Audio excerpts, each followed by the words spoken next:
Shri Bhakti Vibhudayave Bhajnate Namine Namam Vishnupadaya Gora Prestaya Bhutare Srimad Bhakti Pramodaya Puri Goswami Namine Namam Vishnupadaya Krishna Prestaya Bhutare Srimati Bhakti Vedanta Swami Tidamine Namam Vishnupadaya Krishna Prestaya Bhutale Srimati Bhakti Rashaka Shirati Goswami Tidamine Namam Vishnupadaya Krishna Prestaya Bhutale Srimati Bhakti Siddhanta Sarasvati Tinamine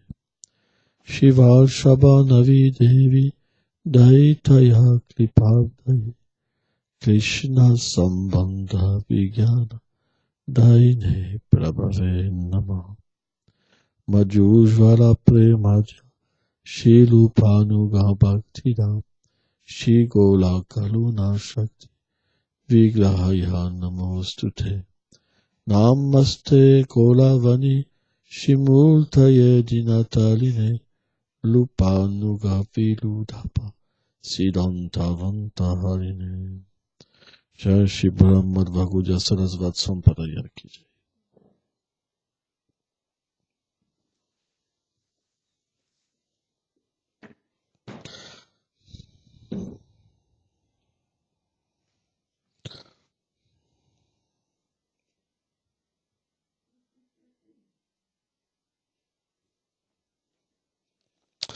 Shatu Vija Bhajante Janu Sukhitam Dejunam Atu Ihasu Atari Ganishavatar Shava. Chapitre 7, verset 16. Au meilleur de la dynastie des Bharats, il y a 4 sortes d'hommes pieux qui s'engagent dans mon adoration. Celui qui souffre, celui qui est curieux, celui qui recherche la fortune et l'homme de sagesse. Commentaire. Srila Vishwanath Chaitra Thakur pose cette question. Qui accomplit l'adoration du Seigneur Krishna? C'est pour répondre à cette question que le Seigneur énonce ce verset. Srila Bhaktivinoda Thakur explique. Il n'est généralement pas possible pour ceux qui sont des douces klitras, des incroyants, d'accomplir l'adoration de Krishna. Ceci parce qu'ils ne sont pas engagés dans la voie du développement de leur conscience spirituelle. Parfois, de telles personnes atteignent son service par chance, par l'effet d'actes de piété faits inconsciemment. Ils prennent alors naissance en un lieu et à un moment particulier de leur existence. Ils acceptent naturellement de vivre d'une façon pieuse. Ces personnes sont de 4 sortes. Ceux qui sont engagés dans les actes intéressés et qui se rappellent du Seigneur lorsqu'ils sont affligés par la souffrance, ils sont les artas, les malheureux. Deuxièmement, ceux qui sont des moralistes et qui, par leur curiosité, vont graduellement s'enquérir de la vérité absolue. Ils ressentent alors la nécessité d'accepter l'existence de Dieu. Ils sont les curieux. Troisièmement, ceux qui cherchent la richesse, une situation meilleure, en cette vie, ou le paradis, après la mort. Ils sont appelés les atartis. Et finalement, quatrièmement, ceux qui ont le cœur pur, qui ont la connaissance sur l'âme, ils sont appelés les gyanis. Tous approchent Krishna en vue de combler des désirs. Ils ne le font pas avec pureté. Bien que la dévotion soit présente dans cet élan vers Dieu, elle est teintée par les 3 premières sortes de personnes de désirs intéressés. Karma Mishra Bhakti, c'est-à-dire que les 3 premiers, les malheureux, ceux qui cherchent la richesse et les curieux, elle est teintée par un désir intéressé. Ça veut dire qu'il prie Dieu pour avoir quelque chose. Le premier, pour sortir de la souffrance. Le deuxième, pour avoir les richesses. Et le troisième, parce que il désire comprendre quelque chose de supérieur.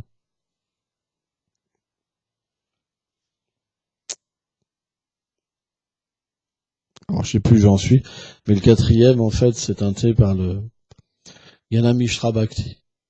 Parce que, en fait, comme son cœur est pur, dû à la pratique de l'action désintéressée, ça veut dire que il accepte le Seigneur, il offre tous ses fruits.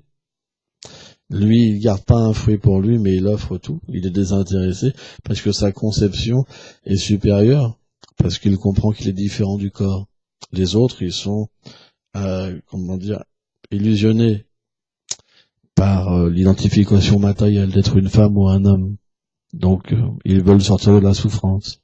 Ils veulent des richesses pour ce corps. Ils veulent l'instruction sur Dieu, mais ça reste encore au niveau du corps.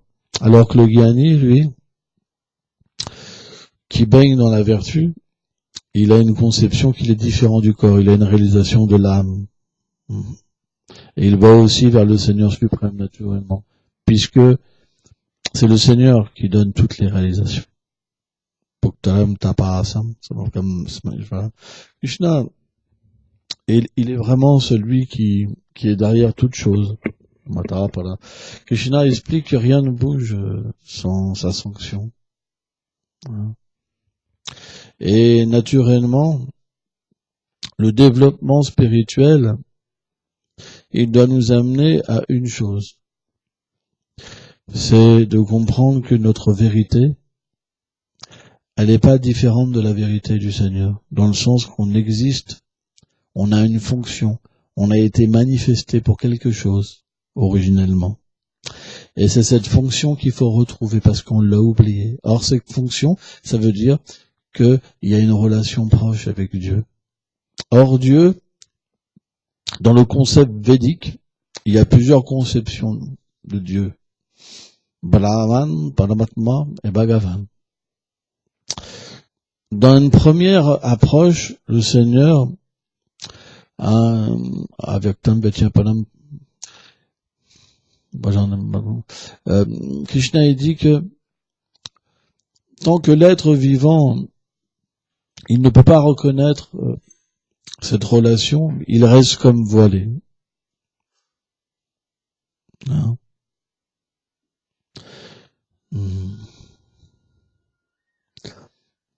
Pourquoi? Parce que le Seigneur a cette particularité, c'est qu'il ne force jamais les êtres. Il est réciproque avec le désir des êtres. Ça, c'est très important à comprendre. C'est la base d'une bonne compréhension.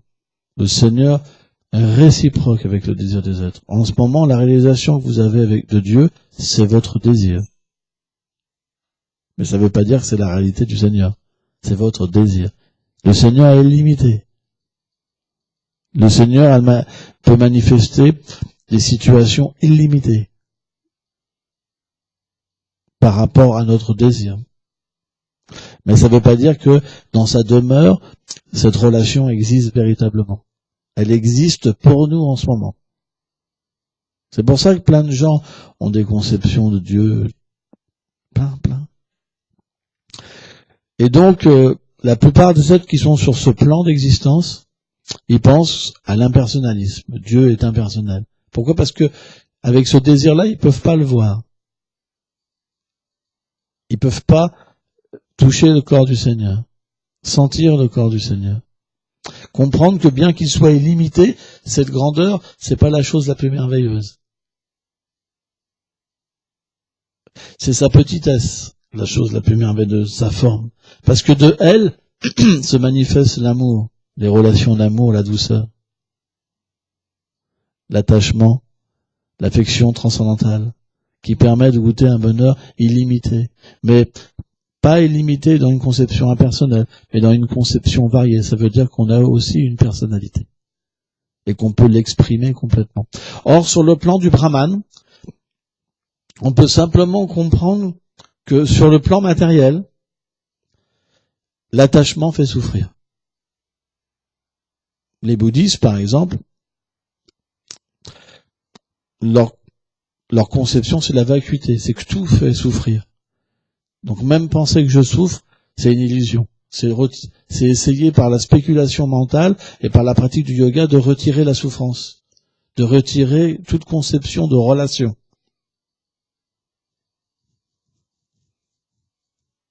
Par exemple, ce qu'on appelle la vacuité. C'est-à-dire que même penser qu'on pense, c'est faux. On essaye par un principe, ou comme les Mayavadis, neti neti, je suis pas ci, je suis pas là, par la spéculation intellectuelle, de se retirer du plan des causes. Et de comprendre que finalement, notre réalité, elle est au-delà de l'action. Elle est au-delà de manger, au-delà de dormir, de penser. Ça, c'est une conception. Mais, quand on dépasse ce plan du Brahman, ce plan véritablement où l'être vivant peut comprendre qu'il est d'une nature spirituelle. Alors le bouddhisme, ça n'arrive pas jusqu'à là encore. Le bouddhisme, c'est une conception athée de se retirer du plan matériel. Parce qu'il n'y a pas de conception de Dieu, ni de conception d'âme dans le bouddhisme. En fait, c'est un plan qui existe juste après le matérialisme, en fait. Mais le Brahman, c'est encore une conception supérieure. Parce que le Brahman, c'est l'effulgence impersonnelle du Seigneur suprême. Ça veut dire que quand on va vers ce Seigneur avec des désirs qui n'ont rien à voir avec notre relation éternelle, on peut comprendre l'aspect impersonnel de Dieu. Et dans cet aspect impersonnel, naturellement, on peut comprendre que tout ce qu'il y a dans ce monde, c'est comme quelque chose d'illusoire. Parce que les gens courent après quelque chose d'illusoire. Par exemple, le bonheur, c'est quelque chose qui disparaît. La richesse, c'est quelque chose qui disparaît. Les enfants, c'est quelque chose qui disparaît. Tout disparaît en ce monde. Tout disparaît en ce monde. Notre corps, à chaque instant, disparaît. Vous comprenez? Donc, automatiquement, celui qui peut comprendre l'éternité de Dieu, le plan de l'éternité, Sat, en fait, c'est le plan du Brahman, naturellement, il se dit, mais je vais pas miser ma vie sur quelque chose qui disparaît, sur quelque chose qui n'a pas de substance. Et donc, je me retire de ce plan pour entrer en moi par la pratique du yoga. Et je vais comprendre aussi qu'il y a quelque chose au-dessus de moi. Parce que cette illusion, elle vient pas par elle-même. Vous comprenez? Et donc, automatiquement, dans cette conception du Gyan, il y a un principe d'adorer, de dévotion, mais qui n'est pas encore pur, où on offre les fruits de ses actes au Brahman. Et de cette manière-là, on peut purifier notre cœur. Car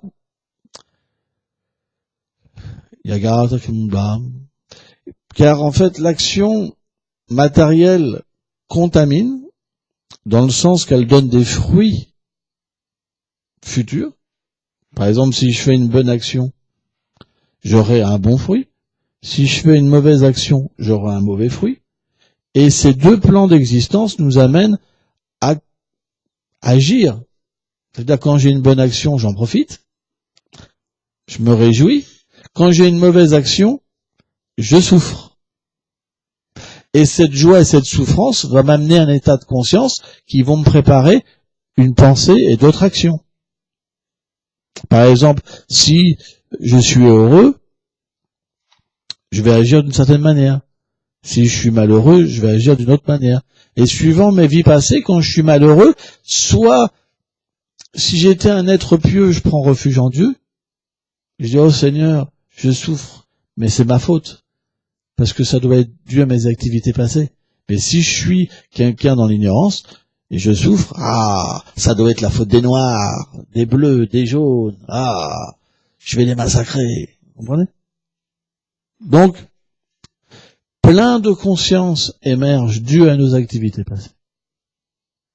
Mais si on offre le fruit de nos actes à Dieu, alors automatiquement, il y a une purification qui vient. Ça veut dire, au lieu de l'activité pieuse, le karma, au lieu de l'activité impie, vikarma, on va être situé dans akarma. Akarma, c'est-à-dire, on fait une activité qui ne donne pas de fruit, qui purifie les fautes.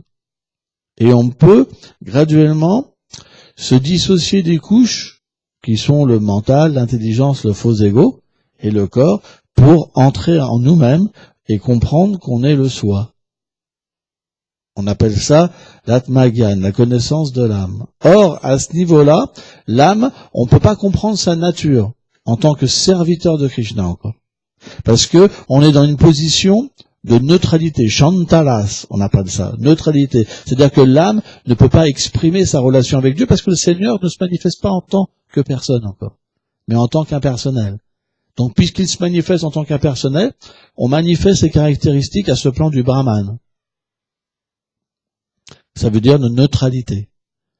Sur ce plan d'existence, on peut voir l'âme dans tous les êtres. Et comprendre que finalement, chacun est égaux. On fait plus de distinction. Aucune distinction. On voit l'âme dans la plante. On voit l'âme dans la pierre. On voit l'âme dans le chien, dans le porc, dans l'araignée, dans les scorpions, dans toutes sortes de choses. Et donc, automatiquement, la conception de la peur s'en va. On est complètement détaché du monde matériel et on devient attaché à un plan supérieur de l'existence. Shanta.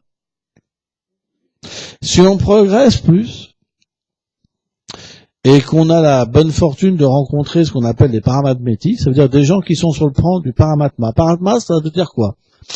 En fait, le Seigneur, il a différentes formes. Bien qu'il soit un, il se manifeste dans différentes formes pour accomplir des divertissements. Pourquoi on dit divertissement? Divertissement parce que le Seigneur n'a pas besoin d'agir. Parce que tout existe par lui et pour lui.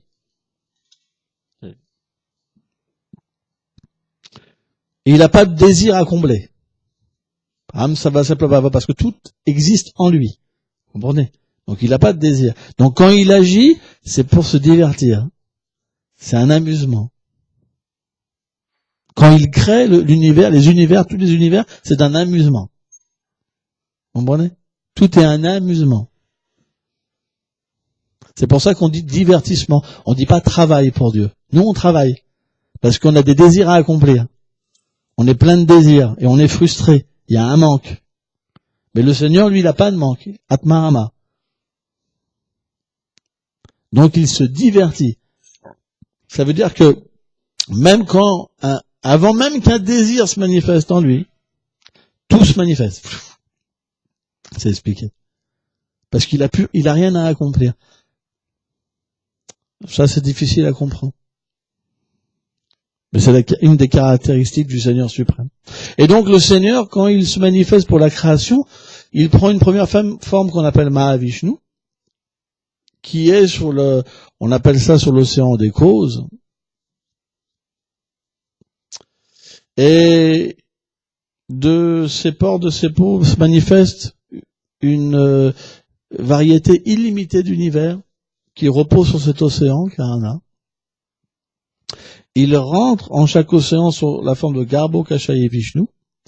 Et une fois qu'il est dans chaque univers matériel, alors il y a la création qui s'opère, bien sûr, et il se manifeste encore sous une forme qu'on appelle Shirodashayi Vishnu, et qui est l'âme suprême qui rentre dans chaque être vivant, dans chaque atome. Il soutient la création de cette manière-là. Donc un yogi, il peut voir l'âme suprême dans son cœur. Le Seigneur qui est présent dans son cœur. Il peut le voir et méditer sur lui. C'est expliqué que cette forme a 4 bras. Le Seigneur a 4 bras dans notre cœur. Et donc, naturellement, quand quelqu'un vient sur ce plan d'existence, il peut le parler à Dieu. Directement. Et il peut voir qu'il est dans le cœur de chaque être aussi. Que c'est lui qui donne le fruit de l'acte. Avant, on peut pas vraiment comprendre. Le bouddhiste, il peut pas comprendre qu'il donne le fruit de l'acte. Les Brahmavadis, mais celui qui est sur la plateforme de Paramatma, il peut comprendre qu'il donne le fruit de l'acte. Il comprend que le Seigneur est dans le cœur de chaque chose, et c'est lui qui donne le fruit de l'acte. Et il le voit comme le Créateur, comme celui qui soutient tout, comme celui qui crée tout, comme celui qui détruit tout.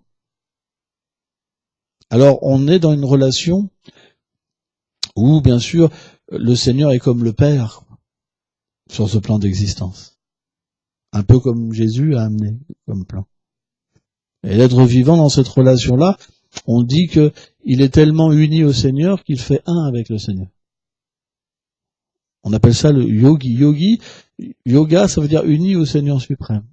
Et donc, dans cette conception du Paramatma, il peut avoir un certain, ce qu'on appelle dasya, service. Le service peut émerger sur un certain plan. Mais c'est pas suffisant. Et il y a un troisième plan qui est le plus important pour nous. Ce plan-là, il est rarement atteint. Krishna explique que simplement par la dévotion, on peut le voir. La pure dévotion. Donc quand notre désir devient pur, quand on a dépassé le stade du Brahman, juste de penser qu'on est éternel, le stade du Paramatma, juste de penser qu'on est éternel, mais que Dieu, quand même, on pense, c'est une personne, on commence à la connaissance que c'est une personne.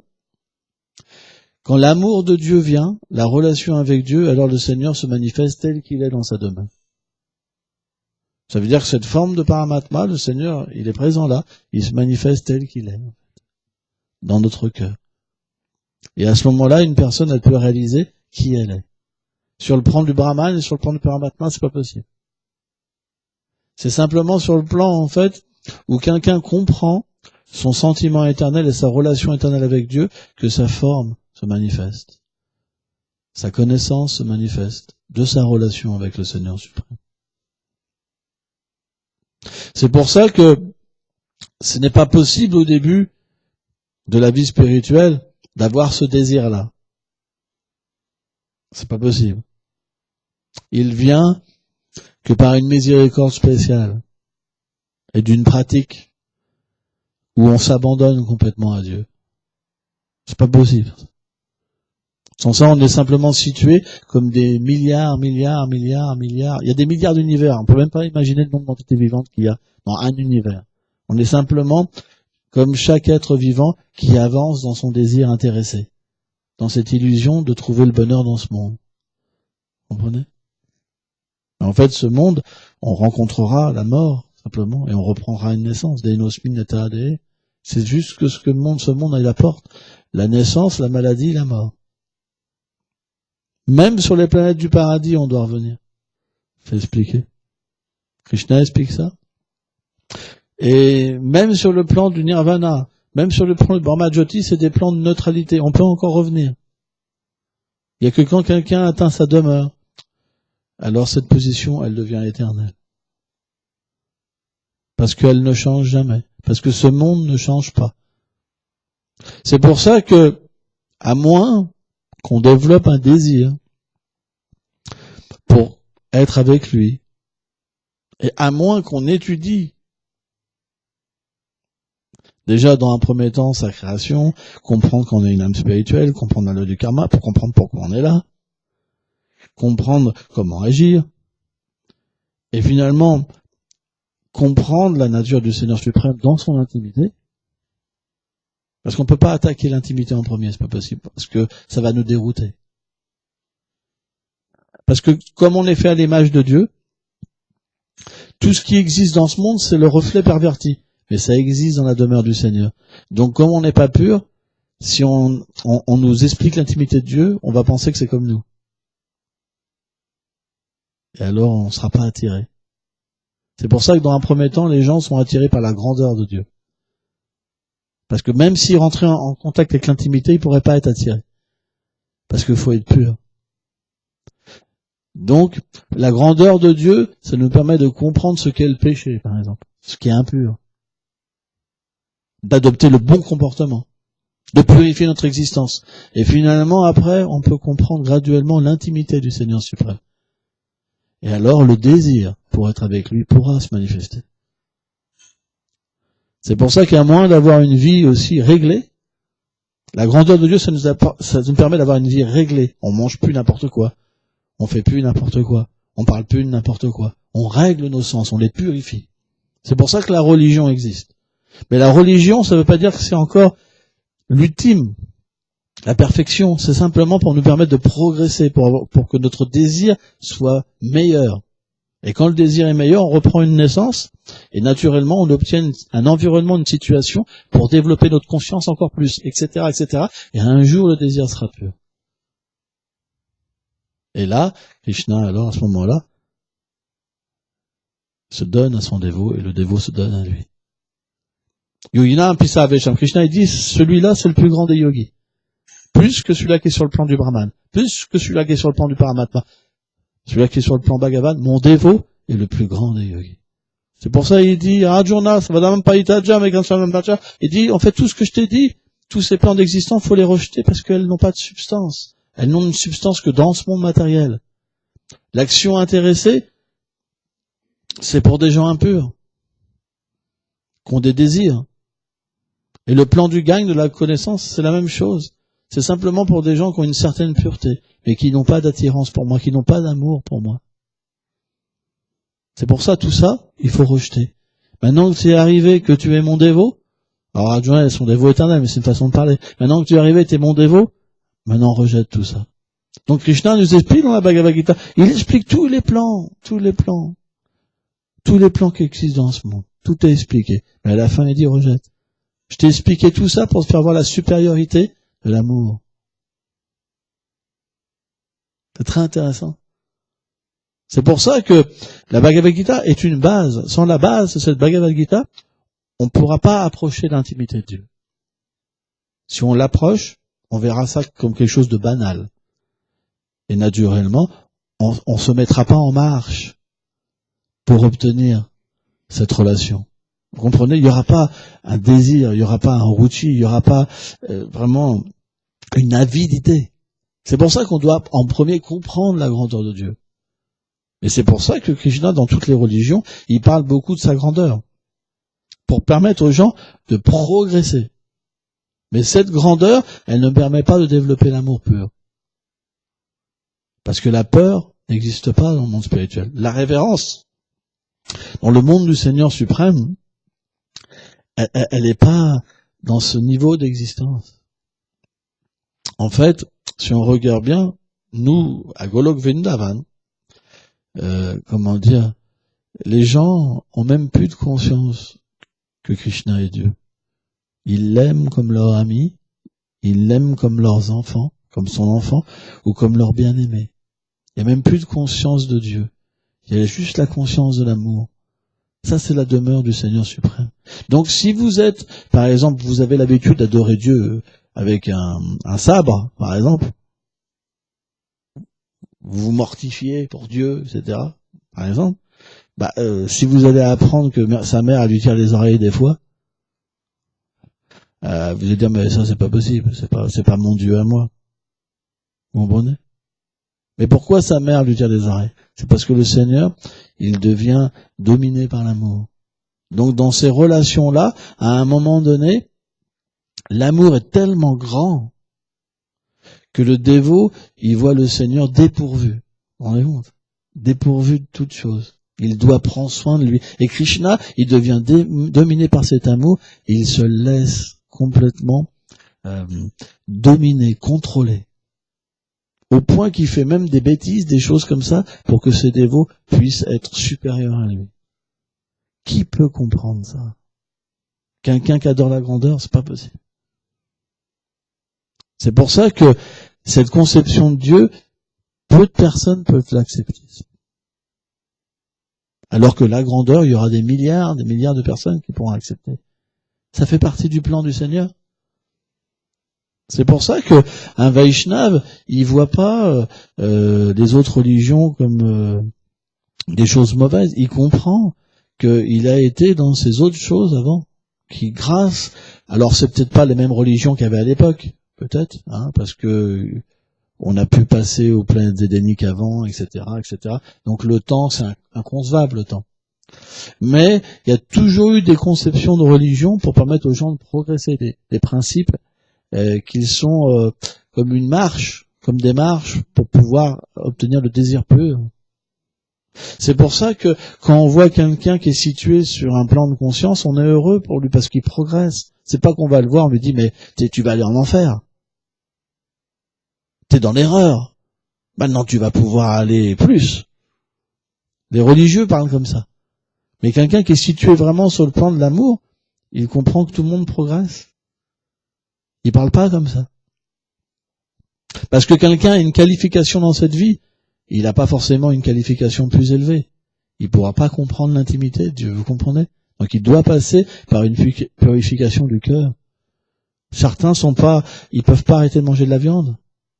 Certains peuvent pas arrêter de boire même un verre d'alcool. Certains peuvent pas arrêter la cigarette. Certains peuvent pas arrêter la vie sexuelle. Donc, et eux, qu'est-ce qu'ils font? Il faut bien un processus pour qu'ils puissent progresser. Vous comprenez?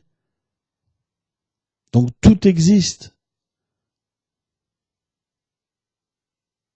Tout existe. Le Seigneur s'occupe de tous les niveaux de conscience. C'est pour ça que si on veut comprendre le Seigneur, on doit aussi accepter qu'il aide tous les êtres et qu'on n'est pas les seuls. Mais nous, on veut de l'intimité. Nous, on veut de l'amour. C'est l'amour qui nous intéresse. On veut pouvoir s'occuper de lui. On veut pouvoir masser ses pieds. On veut pouvoir l'habiller, le décorer. C'est ça qui nous intéresse. C'est un amour tellement pur qu'on peut vraiment même le conseiller. Il peut même se remettre à nous pour obtenir ce qu'il veut. C'est ça l'amour. L'amour, ce qui est inconcevable, c'est que Krishna, quand il est dominé par ses dévots, il vient comme un être ordinaire, alors que tout émane de lui. Et parfois, le Seigneur, par exemple, quand Mère Yashoda, il y a une fois, un jour, son frère Balaram a dit, « Oh mère, regarde Krishna, il mange la terre. » Par exemple. Et Krishna dit, non, mère, moi je mange pas de la terre. C'est mon frère Balaram, il veut que tu me punisses, mais je mange pas de la terre. Et Balaram a dit, regarde dans sa bouche, tu vas voir qu'il mange de la terre. Il y a encore de la terre. Et le Mère Yashoda s'approche avec tellement d'amour de Krishna, elle dit, ouvre ta bouche. Et le Seigneur lui-même ouvre sa bouche, et dans sa bouche, elle voit tous les univers, elle voit tout. Et là, elle va comme presque s'évanouir. Et elle ferme les yeux, elle dit, oh, il doit avoir un monstre dans mon fils. Et elle prie, parce qu'elle peut pas comprendre que Krishna est Dieu. Il y a trop d'amour. Il y a trop d'intimité. Elle prie simplement parce qu'elle pense qu'il y a un fantôme qui est quelque part qui fait ça, qui fait une diversion. Elle prie pour protéger son fils. Elle peut pas comprendre à ce niveau-là qu'il est Dieu. Même si le Seigneur lui fait voir, elle peut pas voir. Impossible. L'amour est trop élevé. C'est ce plan-là qu'on veut. C'est ce plan où on pleure. On pleure parce qu'on pense qu'il a besoin de nous. On pleure parce que on est persuadé que sans nous, il n'y a rien. C'est ça l'amour. C'est un tel préma. C'est ça qui va attirer Krishna. C'est pas autre chose. La grandeur ne l'attire pas. La pureté ne l'attire pas. C'est l'amour qui l'attire. Parce que vous pouvez même avoir un cœur pur, mais s'il n'y a pas cette dévotion-là, Krishna ne viendra pas. Krishna, il est comme une abeille noire. Il est simplement attiré par Shrimati Radharani. Et Radharani, elle est l'origine de la dévotion. La Dini Shakti. Et quand, en fait, la dévotion vient, c'est par la grâce de Radharani, par la grâce de ses servantes qui viennent dans ce monde. Et Krishna devient automatiquement attiré dès que cette dévotion vient dans le cœur. C'est pour ça qu'il y a un processus, c'est une science. On peut pas arriver à ce niveau-là tout seul. C'est un plan tellement élevé et qui peut être compris par simplement quelques âmes. Même si on entend parler. Par exemple, dans la Bhagavad Gita, Krishna il dit, même ceux qui entendent parler de l'âme, ils peuvent pas le croire.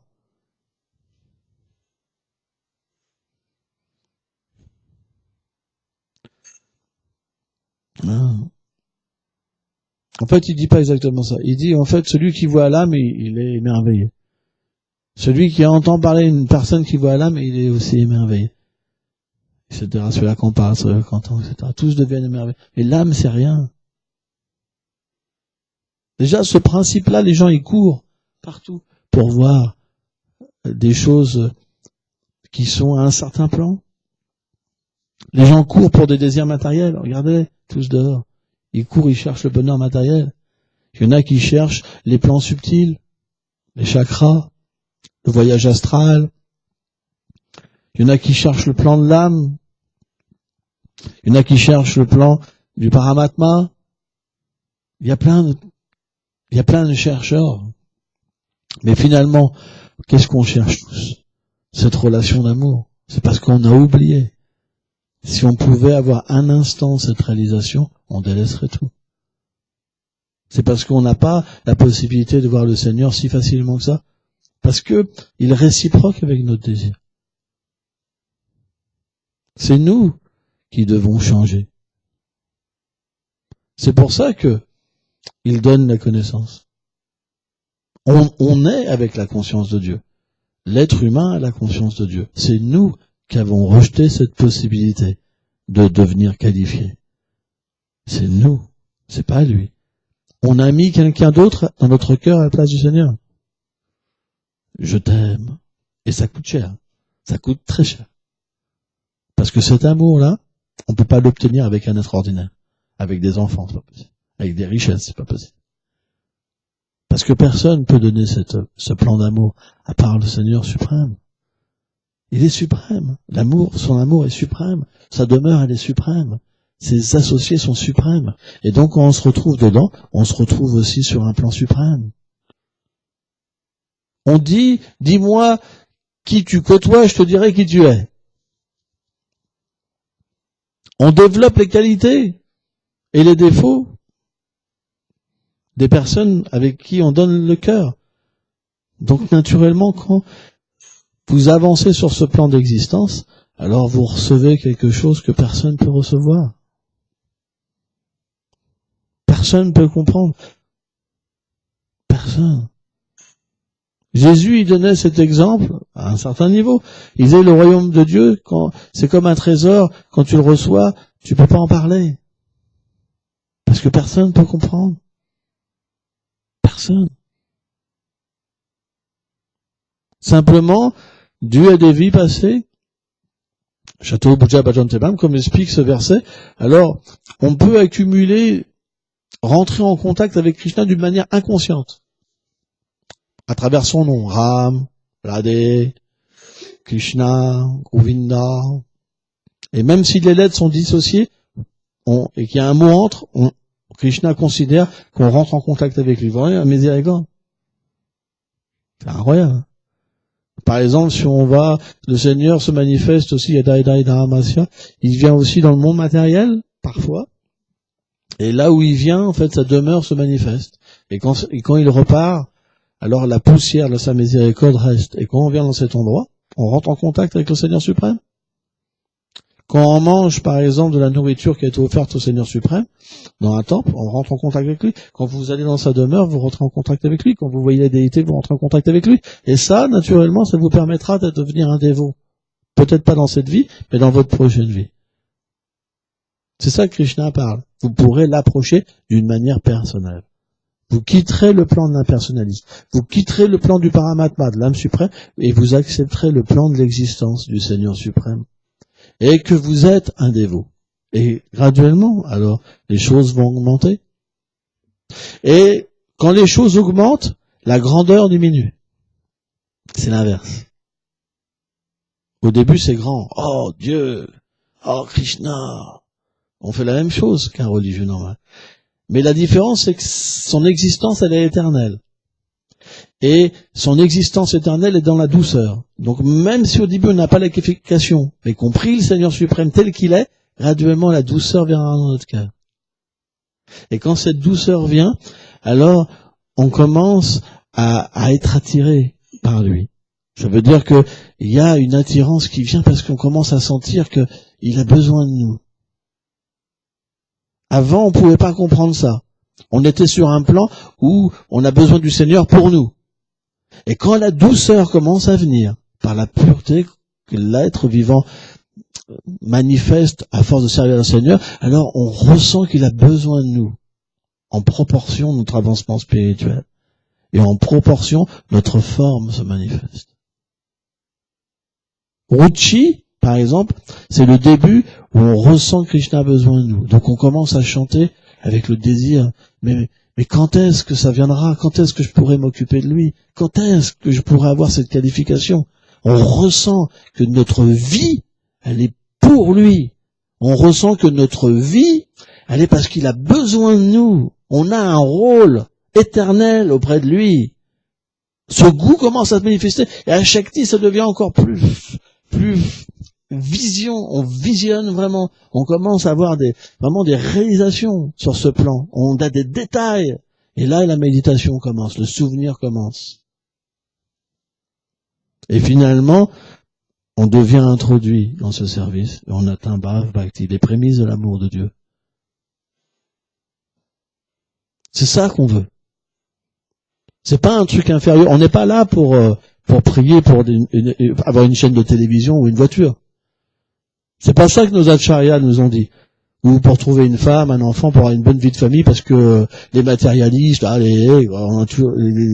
ces gens-là, à ce niveau-là, les dévots, ils critiquent, ils disent, regarde les matérialistes, tout ça. Mais en fait, ils veulent simplement une vie avec Dieu pour leur plaisir. Vous comprenez ? Non, c'est pas ça notre philosophie. Notre philosophie, c'est d'un jour de comprendre que Krishna a besoin de nous, que Krishna nous aime. Sans ça, on est comme un animal. On comprend pas notre nature. On est recouvert. Vous comprenez? C'est ça qu'on a besoin. On a besoin de comprendre c'est quoi Krishna. Krishna, ça veut dire que l'illimité, l'absolu a besoin de nous. Vous vous rendez compte? Imaginez-vous. Imaginez-vous la position. Imaginez-vous la puissance de l'amour que vous avez. Imaginez-vous le corps transcendantal que vous avez, les qualités, la beauté du corps, pour que Krishna ait besoin de vous, pour que l'illimité ait besoin de vous. On ne peut pas comprendre ce plan. On peut le comprendre en chantant son nom pur. C'est ça qu'on veut. On veut se mettre en marche pour quelque chose de tellement grand. Pas de la politique. Ce monde, il sera toujours imparfait. Vous aurez toujours des tricheurs et des trichés. Vous aurez toujours de l'inégalité. Mais dans ce monde-là, il n'y a plus d'inégalité. Pourquoi? Parce que l'harmonie Krishna, celui qui contient toute chose, il a besoin de tous les êtres. Et c'est pour ça qu'il y a l'harmonie. Il ne peut pas avoir de bataille sur ce plan. Parce que on devient tellement comblé, d'une manière tellement illimitée, qu'on veut simplement donner. C'est pour ça qu'on ne peut pas tomber de ce plan. C'est pas possible de tomber de ce plan. Ok, Jay.